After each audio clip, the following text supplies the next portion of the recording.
आशा करता हूं आप सब बहुत अच्छे होंगे।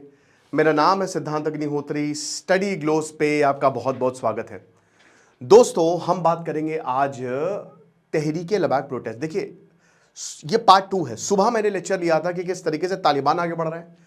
ये इसका पार्ट 2 इसलिए है क्योंकि पाकिस्तान अनस्टेबल अंदर से भी है। यही फ्यूचर है पाकिस्तान का। और यही देखिए, सारे एक्सपर्ट्स ने भी यही वार्न किया था कि अगर आप चीज़ों को कंट्रोल में नहीं करोगे तो प्रॉब्लम बहुत बड़ी हो जाएगी। बात करेंगे, लेकिन उससे पहले बता दूं कि हमारा एआई के कोर्स की सेल है। तो इस पे हमने दुनिया का सबसे सस्ता एआई का कोर्स, अगर आप उसको सीखना चाहते हैं तो मात्र 800 रुपये का।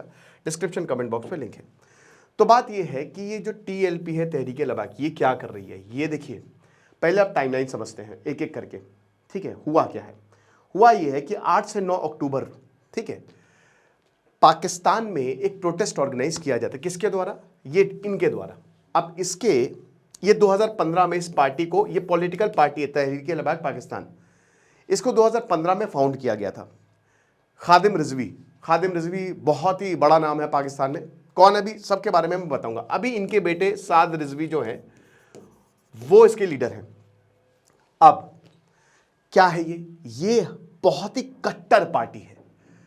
आसिया बीबी का केस आपको पता होगा, इन्होंने अपोज किया था। इन्होंने कहा कि ऐसी की तैसी तुमने रिलीज क्या कर दिया। ईश निंदा, ब्लास्फेमी के कानून में कोई चेंज आएगा तो तबाही मचा डालेंगे। शरिया लॉ इंपोज करो। और ये लगातार प्रोटेस्ट करते आए हैं भयानक तरीके से। पहले तो एक मूवमेंट की तरह था ये, लेकिन बाद में 2015 में इन्होंने पार्टी बना ली। अभी अगर बताऊं तो ये 4th लार्जेस्ट पार्टी है पाकिस्तान की। एक सीट है हालांकि इनके पास, लेकिन पाकिस्तान की जो पंजाब प्रोविंस है, क्योंकि खादिम रिजवी भी वहीं पैदा हुआ था, तो इसलिए सपोर्ट अच्छा खासा है। ऐसा नहीं कि सपोर्ट नहीं, इस पार्टी को अच्छा खासा सपोर्ट है। ठीक है, एक सर्वे में पता चला था कि 30 से 40% पाकिस्तानी कहीं ना कहीं इनको सपोर्ट करते हैं। तो अब जब भी ये प्रोटेस्ट के लिए बोलता है, सारे लोग आ जाते हैं। लंबे समय से प्रोटेस्ट नहीं हुआ। सबसे बड़ा प्रोटेस्ट था 2021, 10 अप्रैल से 20 अप्रैल तक।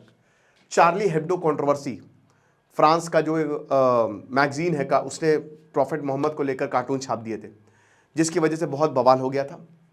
और यहां पे पूरे पाकिस्तान को जाम कर दिया था। बहुत लोग मारे गए थे, पुलिस वाले मारे गए थे, 350 से ऊपर घायल थे, है ना। मैंने बहुत सारे समय लेक्चर्स लिए थे। साद रिजवी को गिरफ्तार कर लिया गया था। और ज्यादा प्रोटेस्ट उग्र हो गया था कि ऐसे कैसे हमारे लीडर को गिरफ्तार कर सकते हो। जितने भी वेस्ट हैं, अमेरिका हो गया, फ्रांस हो गया, यूके हो गया, ये नफरत करते हैं। कभी भी इनको मौका मिलता है कि इनके खिलाफ प्रोटेस्ट करना, ये सड़कों पे उतर आते हैं, है ना। तो बोला कि फ्रेंच एम्बेसडर को बाहर भेज दो। वो तो हुआ नहीं, लेकिन बिल्कुल सही बात है, पाकिस्तान सरकार इनके सामने झुक गई थी, इनसे डील साइन की थी, संभल नहीं पाया था। सेम अभी यही होता हुआ दिख रहा है। अब ये प्रोटेस्ट शुरू हुआ था कि जो 20 पॉइंट प्रोग्राम डोनाल्ड ट्रंप ने दिया, उसको पाकिस्तान ने माना। तो प्रोटेस्ट इसलिए था कि आप इसको कैसे मान सकते हो, है ना। प्रोटेस्ट ये था कि आप इसको अपोज करिए। लेकिन अब प्रोटेस्ट बदल गया है। अब बोला कि नहीं, हम फिलिस्तीनियों के साथ खड़े हुए हैं। We express solidarity with Palestine. जितने भी फिलिस्तीन है, जितने की गाजा के लोग हैं, हम उनके साथ खड़े हुए हैं। तो अब प्रोटेस्ट ही चेंज हो गया है।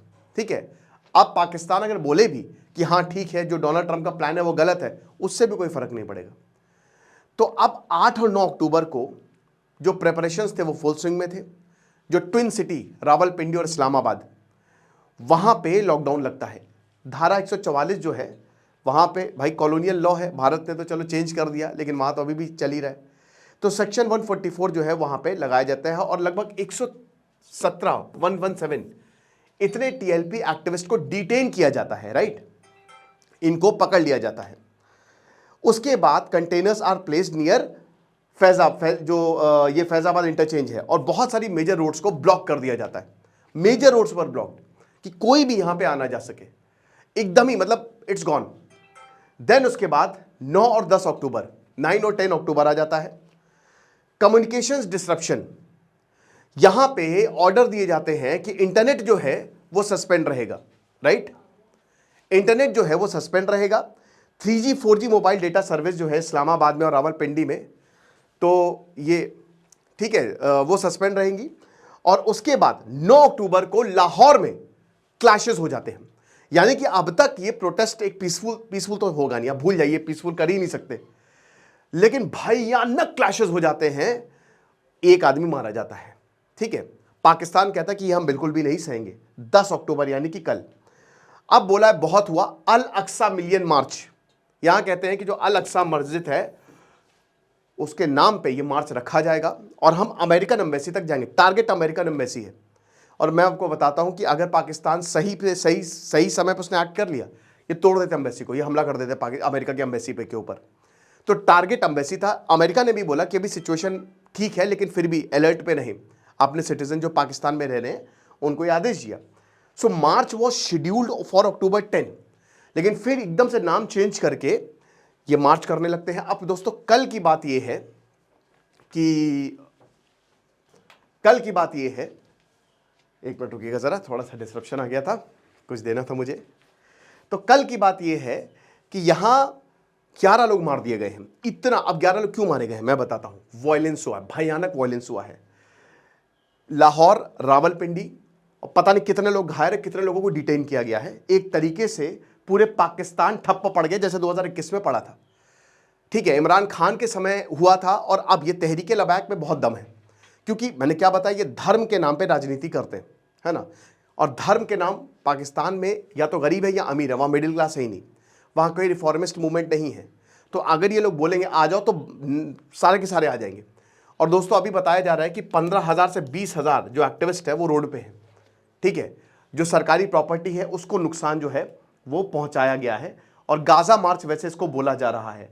जो लाहौर है, हर जगह ऐसी कोई गली नहीं है जहां पे इनके एक्टिविस्ट ना हो, और पुलिस को बहुत अच्छी खासी मशक्कत जो है वो करनी पड़ रही है, हालांकि अभी पुलिस का कोई मरा नहीं है। ठीक है, तो अब बता रहे हैं कि देखिए इनके साथ रिजवी जो हैं यही लीड कर रहे हैं। इनको छोड़ दिया गया था बाद में, ठीक है, बाद में इनको छोड़ दिया गया था। और इनको भी पता है कि बहुत मस्त मौका है हमारे पास, इतना शानदार मौका है, ऐसा मौका फिर कहां मिलेगा। क्योंकि इन्होंने इससे पहले भी 2023 में प्रोटेस्ट किया, कोई आया नहीं। ये प्रोटेस्ट बहुत बढ़िया है क्योंकि ये एक तो हमारे जो आइडियोलॉजी से अलाइंड हो रहा है ना, कि आप जाके अमेरिका के उस पर झुक गए, तो ये हम पूरी दुनिया को, पूरे पाकिस्तान को ये बताएंगे कि कैसे ये सरकार निकम्मी है, ये मिलिट्री, ये आर्मी निकम्मी है। और उसके बाद लोगों को भी इस समय बहुत गुस्सा इसलिए क्योंकि पाकिस्तान की इकोनॉमी खस्ता हाल है, ऊपर से आपने पाकिस्तान को बेच दिया, पाकिस्तान में कुछ भी नहीं बचा है, वहां की इकोनॉमी एकदम डूब सी गई है। तो ये दो बहुत बड़े की फैक्टर्स हैं। तो जैसे ही जो इनके साथ रिजवी हैं, पिछले फ्राइडे इन्होंने परसों जुम्मे की नमाज के बाद जैसे ही ये निकले और उन्होंने कहा आ जाओ सबके सब, रिलीजियस स्लोगन से जो है वो रेस किए गए, स्टिक्स और रॉड्स के साथ आगे प्रिपेयरिंग। वहां कोई, मैंने बताया, कोई पीसफुल प्रोटेस्ट नहीं होता, स्टिक्स और रॉड के साथ है, मारने ही आए थे ये। तो पुलिस ने फिर जितनी यहाँ पे यतीम खाना चौक हो गया, चौ बुर्जी हो गया, आज़ाद चौक हो गया, शादरा हो गया, वहाँ पे बैरिकेडिंग लगा दी। ठीक है, और प्रोटेस्टर्स तोड़ के आगे चले गए, सिक्योरिटी फोर्सेस से बढ़ गए। और वायलेंस जो है इस्लामाबाद, रावलपिंडी से लेकर लाहौर तक तो था ही, अब रावलपिंडी और इस्लामाबाद, हर जगह इनके जो एक्टिविस्ट है वो फैले हुए हैं, है ना।